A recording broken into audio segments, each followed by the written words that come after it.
Assalamualaikum warahmatullahi wabarakatuh. Halo sobat baca, baca apa tapi, baca apa nanti. Nah sobat, kali ini kita akan bahas sebuah buku karangan dari Syekh Abdul Fattah, yaitu tentang manajemen waktu para ulama, yang akan benar-benar membuat kita sadar bahwa waktu adalah nikmat Allah yang begitu agung bagi seluruh umat manusia. Di dalam buku ini kita akan melihat potret-potret manusia yang luar biasa dalam mengelola hidupnya. Siapa lain, mereka adalah para ulama. Dalam buku ini, Syekh Abdul Fattah sendiri mencoba untuk mengetengahkan pernak-pernik kehidupan para ulama dari sisi manajemen waktu mereka.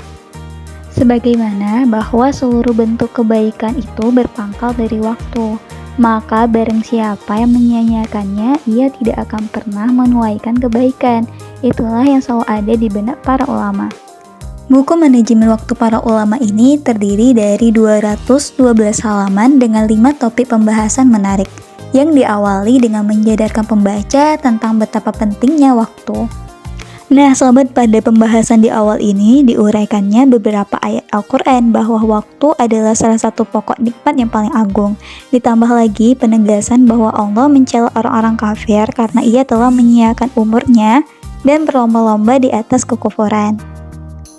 Nah, kita tertuju pada pembahasan yang kedua dari buku ini. Kamu akan benar-benar dibuat terkesima dengan ulama-ulama yang dikisahkan. Dari banyaknya karya-karya mereka sebagai bukti bahwa mereka itu benar-benar telah memanfaatkan waktu hanya untuk mempelajari ilmu dan mengajarkannya. Walaupun sampai di detik-detik kematiannya loh.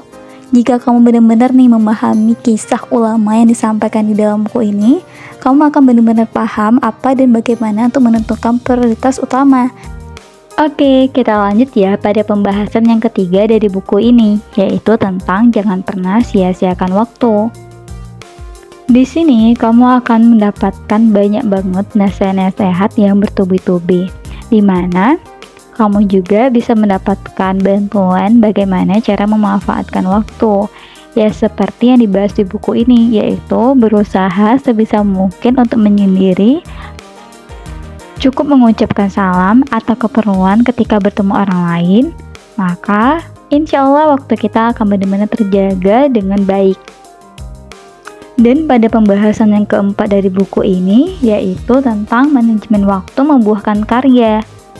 Dan pada pembahasan ini, Syekh Abdul Fattah benar-benar menampilkan banyak banget karya-karya para ulama, di mana karya-karya mereka ini masih digunakan seluruh umat manusia sebagai bukti bahwa para ulama telah berhasil dalam manajemenkan waktunya.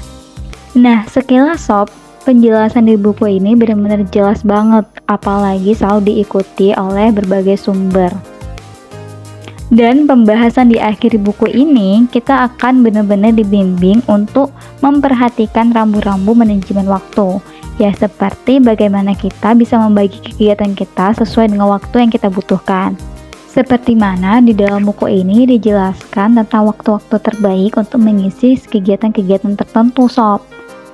Seperti mana dijelaskan dalam buku ini, ada waktu terbaik untuk mengarang, mempelajari berbagai kesulitan, maka lakukan itu di waktu sahur. Dan jika ingin menghafal, maka lakukanlah itu di malam hari.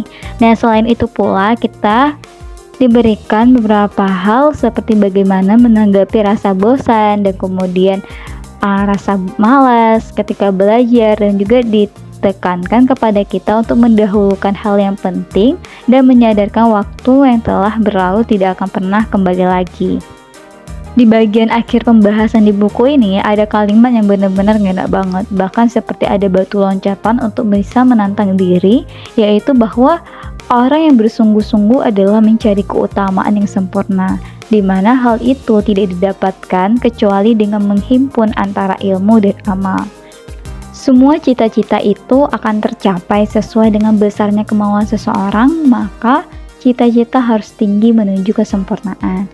Nah sobat, buku ini benar-benar menyadari kita banget bahwa sebelum kita mengatur waktu, maka kita harus menentukan dulu tujuan kehidupan ini dengan benar, yaitu dengan melalui ilmu dan juga amal, sebagaimana ulama-ulama terdahulu yang kemudian menghasilkan sebuah karya, dan kemudian mereka ini dimuliakan dan dihargai dengan penghargaan tertinggi, yaitu surga.